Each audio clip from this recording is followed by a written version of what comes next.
ಹಾಂ ಮೇಡಮ್, ಈಗ ಸದ್ಯಕ್ಕೆ ರಾಜ್ಯ ಸರ್ಕಾರ ನಿಮಗೆ 1,000 ರೂಪಾಯಿಗಳನ್ನು ಜಾಸ್ತಿ ಮಾಡಲಿಕ್ಕೆ ಮುಂದಾಗಿದೆ. ಈ ಬಜೆಟ್ನಲ್ಲಿ ಘೋಷಣೆ ಮಾಡಿದ್ದಾರೆ. ನಿಮಗೆ ತೃಪ್ತಿ ತಂದಿದೆಯಾ ಹೇಗೆ ಅಂತ? ಇಲ್ಲ ಸರ್, ತೃಪ್ತಿ ತಂದಿಲ್ಲ. ನಾವು ಅಂದ್ಕೊಂಡಿದ್ದ ನಿರೀಕ್ಷೆನೇ ಬೇರೆ. 6,000ದಿಂದ 7,000 ರೂಪಾಯಿ ಬರಬೇಕಾಗಿತ್ತು. ನಾವು ಬೆಂಗಳೂರು ತನಕ ಸ್ಟ್ರೈಕ್ ಮಾಡಿದ್ದೀವಿ ಹೋಗಿ. ಮತ್ತು ನಾವು 2013ರಲ್ಲಿ ಸೇರಿಕೊಂಡಿದ್ದು ಕೆಲಸಕ್ಕೆ. ಆಗ 1,300 ರೂಪಾಯಿ ಬಂತು. ಇವಾಗ ಈ ಕಲಿ 3,600 ರೂಪಾಯಿ ಬರ್ತಿದೆ. ನಮಗೊಂದು 1,000 ರೂಪಾಯಿ ಏನೇನೂ ಅಲ್ಲ ಅದು. ನಮಗೂ ತುಂಬ ಕಷ್ಟದಲ್ಲಿದ್ದೀವಿ, ಮಕ್ಕಳನ್ನು ಸಾಕ್ತಾಯಿದ್ದೀವಿ, ಓದಿಸ್ತಾ ಇದ್ದೀವಿ. ಅದರಿಂದ ಸರ್ಕಾರ ನಮಗೆ ಮಾಡಿರೋದು ತುಂಬ ಸ್ವಲ್ಪ ಅನ್ಯಾಯ ಆಗಿದೆ ಅಂತ ನಾವು ಹೇಳ್ತೀವಿ. ಇಲ್ಲಿಗೆ ಅಶೋಕಪುರಂಗೆ ಸಿದ್ದರಾಮಯ್ಯ ಅವರು ಬಂದಿದ್ದರು ಸರ್. ಅವರು ಆವಾಗ ಇದ್ರ ಬಗ್ಗೆ ಸ್ವಲ್ಪ ಮಾತಾಡೋಕ್ಕೆ ಹೇಳಿದ್ದು ಅವ್ರಿಗೆ. ಕಾರ್ಯಕರ್ತರು ಎಷ್ಟು ಜನ ಇದೆ ರಾಜ್ಯಾದ್ಯಂತ? ಎಷ್ಟಿರ್ಬೋದು? ಲಕ್ಷಾಂತರ, 1 ಲಕ್ಷದ ಮೇಲೆ ಬರ್ತಾರೆ ಸರ್. 1 ಲಕ್ಷದ ಚಿಲ್ಲರೆ ಏನೋ ಇದ್ದಾರೆ.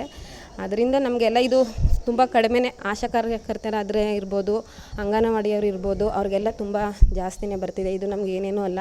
ನಾವು ಒಂದು ನಿರೀಕ್ಷೆ ಇಟ್ಕೊಂಡಿದ್ದೋ ಸರ್ಕಾರ ಏನೋ ಒಂದು ನಮಗೆ ಒಂದು 6-7 ಸಾವಿರ ರೂಪಾಯಿ ಕೊಡ್ತಾರೆ ಅಂತ. ಬೆಂಗಳೂರು ತನಕನೂ ಹೋಗಿದ್ದೋ ಸರ್ ಸ್ಟ್ರೈಕ್ಗೆ. ಆದರೂ ತುಂಬ ಬೇಜಾರಾಯಿತು. ಕೇಂದ್ರ ಸರ್ಕಾರ ಏನಾದ್ರು ಮಾಡಿಕೊಡೋದಾದರೆ ನಮಗೆ ತುಂಬ ಸಹಾಯ ಆಗುತ್ತೆ ಅಂತ ಹೇಳ್ತೀವಿ. ಅದು ನಿರೀಕ್ಷೆ ಇಲ್ಲ ಸರ್, ಸಾಲಲ್ಲ. ನಾವು ಇವತ್ತಿಗೂ ಹೇಳ್ತೀವಿ, ಅದು ನಮ್ಗೆ ಆಗಲ್ಲ ಸರ್. ಮಕ್ಕಳನ್ನ ತಣ್ಣೀರು ಎರಚಿದ್ದಾರೆ ಸರ್ ಸಿದ್ದರಾಮಯ್ಯ ಸರ್ ಅವರು. ಸರ್ಕಾರ, ರಾಜ್ಯ ಸರ್ಕಾರ ನಮಗೇನೋ ಬಜೆಟಲ್ಲಿ ಮಾಡುತ್ತೆ ಅಂತ ಅಂದ್ಕೊಂಡು. ಆದರೆ ಎಲ್ಲ ಒಂದೇ ಇದಾಗಿ ಅಂಗನವಾಡಿಯವ್ರು ಇರ್ಬೋದು, ಆಶಾ ಕಾರ್ಯಕರ್ತರು ಇರ್ಬೋದು, ನಾವು ಬಿಸಿ ಊಟದವ್ರಾಗಿರ್ಬೋದು, ಎಲ್ಲರೂ ಒಂದೇ ಥರ ಇದ್ಮೇಲೆ ನಮಗೊಂದು ಮಾಡಿಕೊಡ್ಬೇಕಾಯ್ತು. ಮತ್ತು ನಮಗೆ ಕಾಯ ಮುದ್ದೆ ಅಂತ ಮಾಡಿಲ್ಲ. ಒಂದು ESPF ಏನೂ ಇಲ್ಲ ನಮ್ಗೆ. ಇದರಲ್ಲಿ ಬರೋದು ಇಷ್ಟೇ ಸಂಬಳ, 3,600 ರೂಪಾಯಿ. ಸುಮಾರು ನಾನು ಸೇರಿ 12 ವರ್ಷ ಆಗಿದೆ ಸರ್. 12 ವರ್ಷದಿಂದ ಇದೇ ಸಂಬಳ ಬರ್ತಿದೆ. ಜೀವನ ಮಾಡೋದು ತುಂಬ ಕಷ್ಟನೇ ಇದೆ ಸರ್. ಮಕ್ಕಳನ್ನ ಓದಿಸಿ ಮನೆ ಜೀವನ ಮಾಡೋದು ತುಂಬ ಕಷ್ಟ ಇದೆ.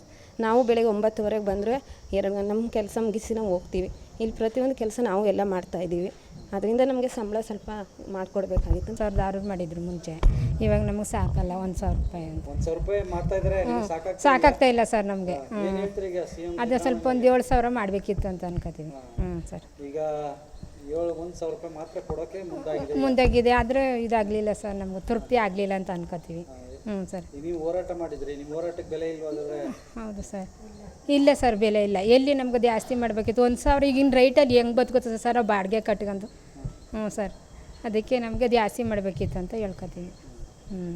ಬೆಂಗಳೂರು ಗಂಟನೂ ಹೋಗಿ ಟ್ರೈನಿಂಗ್ ಎಲ್ಲ ಮಾಡಿದ್ದೀವಿ.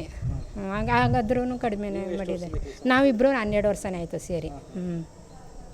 ಸರ್ಕಾರದಿಂದ ನಿಮಗೆ ನಿರೀಕ್ಷಿತ ಮಟ್ಟದಲ್ಲಿ ಆಗಿಲ್ಲ? ಇಲ್ಲ ಸರ್, ಇಲ್ಲ, ಏನು ಅನ್ಯಾಯ ಆಗಿದೆ ಅಂತ ಅಂತೀವಿ. ನಿಮ್ಮ ಹೆಸರು? ಲಕ್ಷ್ಮಿ ಸರ್.